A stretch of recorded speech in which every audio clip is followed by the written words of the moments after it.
Мынау менің мектебім, сельский мектеп. Осы мектепте мен 52 класста осы жерге келдім. 3 класстан 7 класс осы мектепті бітірдім. Мынау мектеп. Орыс мектебі болды ғой, Орыс мектебі. Иә, орыс мектебі. Осы мектепте 5 жыл өтті менің. Иә, өткен жылы. Осы жерде мен мектепті бітіріп, 7 класс құжат алып, осы көшемен деген төмен түсіп, поселковый мектепке бардым. Ол средний мектеп. Мынау артымыз ана жақта тұрған, ол сельсовет. Ана жақта. Теректердің ар жағында. Осы мектеп, мінекей мынау түрі мектептің. Ішінде пеш тұратын. Су жоқ, су бачокта. Бачоктан ішеміз суды, сіміріп бәрімізді ішетінен. Переменада осы жерге барып, ана жақта ашық алаң. Қанда мына тұрған қазығы үйді коттедждер болған жоқ. Ал менің мектеп қазір біреуісі жалдап, бірақ өзінің түрі көрініп тұр ғой. Ешкім тұрған жоқ бұл мектепте. Бос болып тұр. Арт жағында бір бөлме әйтеуір, сонда бір адамдар тұрады. Мынау мектеп тозып тұр, менің ойымша оны сындырып тастайды. Соның қалпы мінекей мектеп. 57 жылда осы мектепті бітірдім.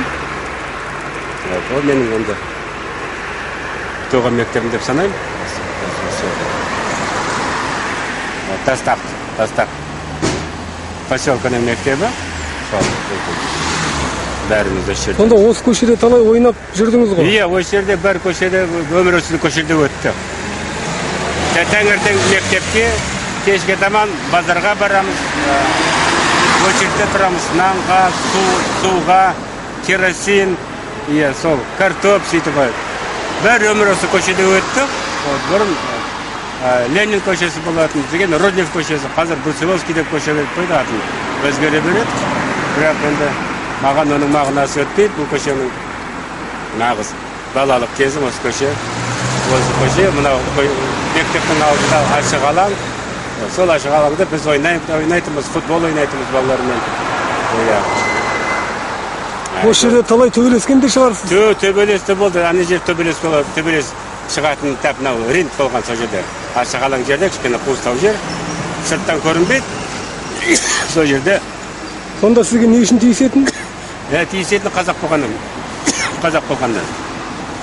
Бұл өзі мынау поселок бұл казачий не болды ғой, станица. Казачий станица Тастак. Сонда осы жердің жетісудың қазақтарының мекені болған жерде. Үйдің несінен, наличниктардан несінен көрдік тұр.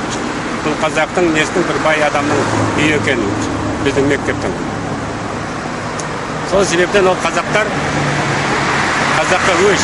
Сонда біздің келген осы жерде поселкаға екі үй болатын, екі үй, қазақтың үйі. Бір үйде қазіргі консерваторияның меңгерушісінің әкесі Яхия Абубакиров тұратын. Қазір академик. Екінші үй біздің үйіміз. Сол қарсылас, сол көшедегі. Сол екі қазақтың үйіне, енді бұлай бір поселканы жинағанды бір. Оншақты үй табылса жақсы болады. Қазақты онда қалаға жібермейтін, прописка бермейтін. Қазақтарда онша ұмтылмайтын қалаға. Білімге балалар енді бұлай қалаға келмесе, қазақтың балалары тұруға, қазақтар оны уақытта ұмтылмайтын. Ауылда өздері ақырындап жататын. Ал біз енді осы қалада осы неде жүргенде күн сайын тиісетін, күн сайын. Не сүтті жібереді, не әпішке алып, суды алып келе жатсаң, оған түкіретін бір сұмырай болды. Қайтадан қайта бір үлкен бір сұмырай. Содан енді тәрбиенді қиын тәрбиеден өттім ғой мен осы поселкеде. Қиын нағыз ұлттық тәрбие. Ұлттық тәрбие сонда толған өңкей басқа ұлттың адамдары. Бірақ біреуді бізге жағы емес. Шешендер, ингуштар, татарлар. Әйтер күрттерден басқа, күрттер кішкене бізге жақындау болды. Немістер бәрі өз-өзін ақ адам деп санайды. Біздерді қара адам деп. Сонда түсінбейтін менің. Қалай орысша жақсы оқитынымды. Математика, физика ол вообще сөзсіз. Кедергі де қоятын мұғалімім олимпиадаға жібермейді. Қазақтың өт көтермесін дегендей. Сонда бәр мемлекеттің бәр жоспары, бәр тіпті кішкентай уборщицаға дейін, қол жуатын адамға шейін, бәрі де қазақты басу. Бәрі болғаны олардың. Қазақтың түрін, қазақтың бетін, тіпті қазақ өз-өзінен ұялатындай. Ондай да болды. Мен қазақ болғаныма ұяламын деген балаларды ешкілмейді. Сонда Құдайдың кереметі сізді Айдақардың аранынан тәрбиелеп шығарып тұр. Тәп кісінің арқасында. Нағыз қаланың ішінде жарайды, анау мынау көбісі қазақтың адамдарының бастықтарының балалары оқитын, оған тіл тигізуге батпайтын. А поселканың аты поселка в жерде. Оның өзінің заңы бар, өзінің. Топ заңы, қанша кім басса, соның заңымен халық тұрмыс өмір сүретін. Сол осы поселкадан мен сондай неден тәрбиеден өттім. Құдайға шүкір, сол тәрбиеден мен сынған жоқпын да, көнген де жоқпын, наоборот, ұлтшыл болып шықтым. Қып-қызыл Қызылшақада ұлтшыл болып, институтқа келдім, сонда бәрде селк ететін менің сөздерім шыққанда селк ететін бәрде. Сонда мен бәрі қазақ елін мақтағанда, қазақ мәдениетін мақтағанда, кейбіреу мырш етіп күлетін, кейбіреу үндемей қалатын, кейбіреу тіпті қарсы шығатын, сен не отап тұрсың дегенде. Сендерге, қазақтарға бәр байлықты, бәр билікті, бәр білімді революция келдік. Комиссарлар, тұжырты киген комиссарлар, оның қасындағы салдақылар олардың. Содан сендер мәдениетке кішкене ие болдыңдар деп соның арқасында. Осы мектеп, осы поселка, осы бала кез үш жерде өткен жер, енді қазір үлкен көше болып тұр. Көшеде зымырап жүрген көліктер мінекей.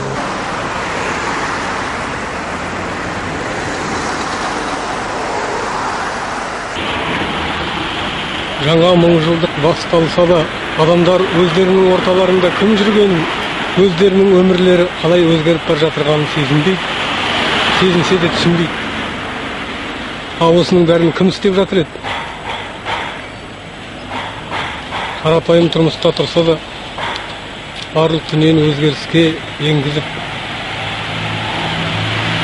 жауыздықтың тамырына балта шауып, әділетті орнату үшін барлық күш жігерін салып жүрген ұлы тұлға көптің бірі болып қарапайым өмір сүріп жатыр.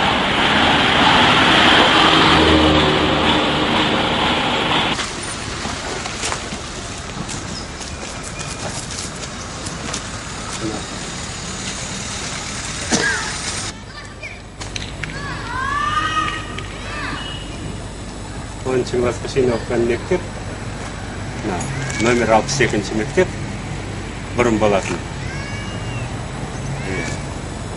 Ода орыс мектебі.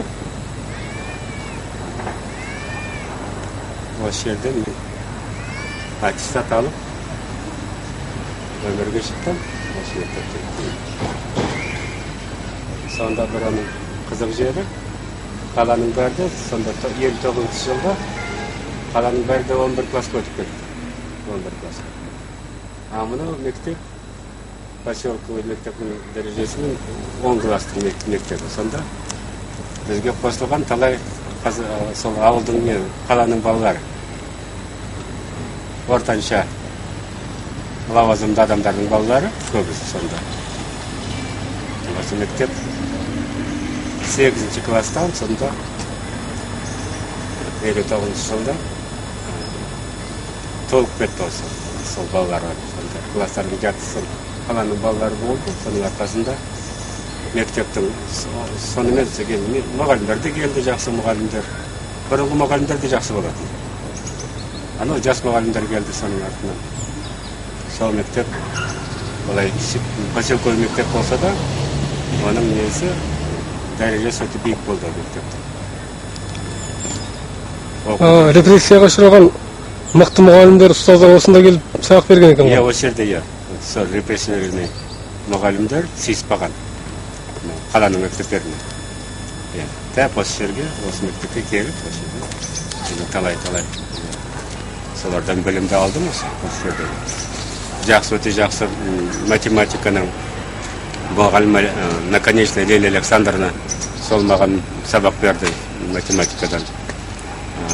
Историядан сол 2-ші класста, 4-5-ші класстан бастап, 10-ші классқа шейін жеткізген Халезин Гавриил Дмитриевич деген сол маған Спартак туралы, ол тіпті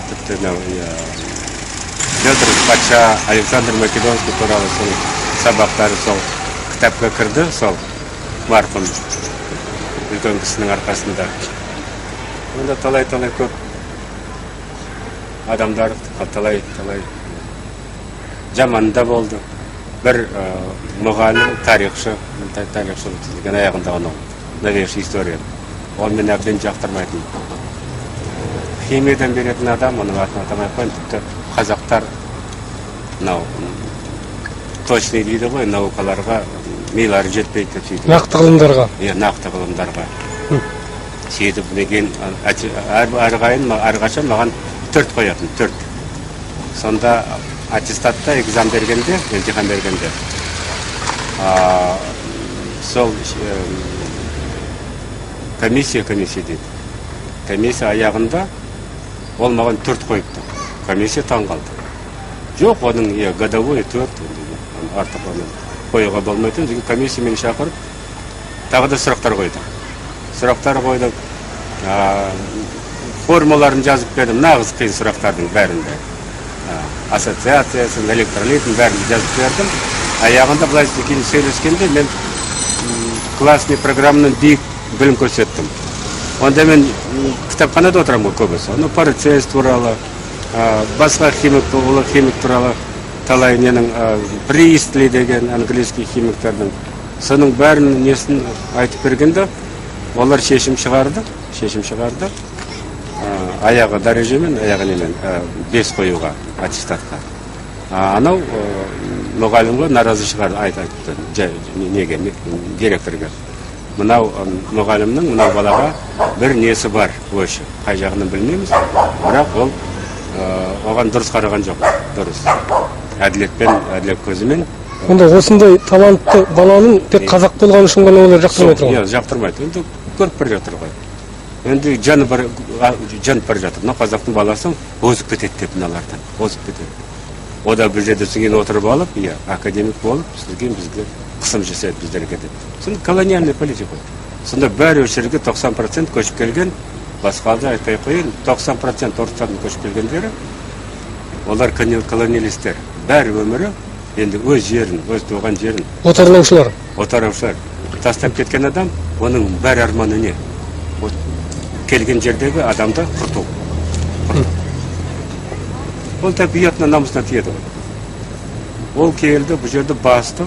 Енді біреудің үйін тартып алғаны кейін, оның баласы қарада жүрсен, енді қылмыскерге енді намысты тиеді ғой. Оны өлтіру керек. Жоғын тыныштық жоқ. Тамақта батпайды. Өзенде оған дұрыс емес, қорада дұрыс емес. Табиғатта не қалса, соның тұрғындары қалса. Ағылшындар да оған тырысатын. Австралия мен Новозеландия, Тасманияда бәрін қырып тастады ғой. Америкадағы индулардың бәрін қырып тастаған оның тұрғындарын. Қазірде қырып жатыр. Латинская Америкада. Аға, сонда Алматы қаншама әдемі қала болса жайнап тұрған. Сіз үшін дүниенің бәрі адамдардың өзі сұрқай болып көрінді ғой. Бөтен қала болады. Мен үйден шыққанда уже бәр немді күшімді жинап, сөйтіп шығатым. Қала бәрді. Тіпті Табылдан аттап шыққаннан кейін бәрді бөтен қала, тіпті партизандай болдым мен шыққанымда сезімді. Бір жерде обязательно тиіп кетеді саған. Трамвайда, әсерін транспортта, ол тіпті олардың несі болды. Ойыны солардың. Құмарлық. Қазақты көрсе, қазаққа тиісі болмаса, өздері бір-біреуін қазақты жамандайды. Андай екен, мынандай екен. Анауысы андай, мынауысы мындай, еті қолмен жейді, етігіне сүртеді. Анауысы бар, мынауысы бар, біздің жұмысымызда анау дұрақ қазақ, мынау дұрақ қазақ. Biz olарды жарқап отырмыз, иә сөйтіп. Аға, сонда осындай сұп-сұр дүниеде сізді алып шыққан не құдірет? Құдірет ол қазақ елінің енді рухы ғой, рухы. Мен бағынып, басқа елдердей бағынып, енді орыстың күшіне, мәдениетіне, олардың құрылымына, олардың дініне партияға келген. Сөйтіп кетем, талай қазақтар болды, жолдастарымның, сыбайластың арасында сонда қазақтар болды. Бірақ мені сол көтеріп шыққан ауылдың тәрбиесі. Ауылдың тәрбиесі. Сол топырақ. Топырақ, сол құрттың айранның дәмі, домбыраның әуені, сол шықпай, сол бәрібір сонда жеңіп кетті цивилизацияның күшін, толқыны. Кішкентай ағып тұрған, кішкентай қазақтың ақбұлағы, сол тасқын болып тұрған орыс мәдениеттің өзен, бәрібір сол кішкентай ақбұлақ, қазақтың бұлағы, бәрібір соған оралдым қайтадан. Соның несіне.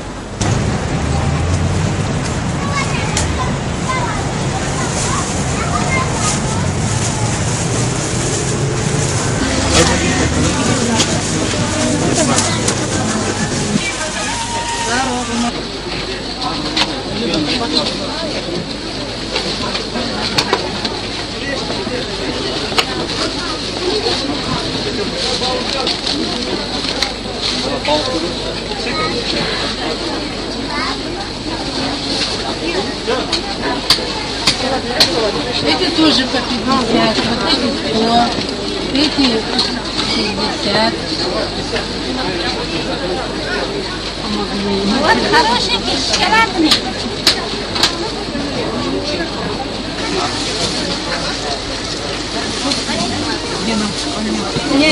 Талай керек көп. Бүгін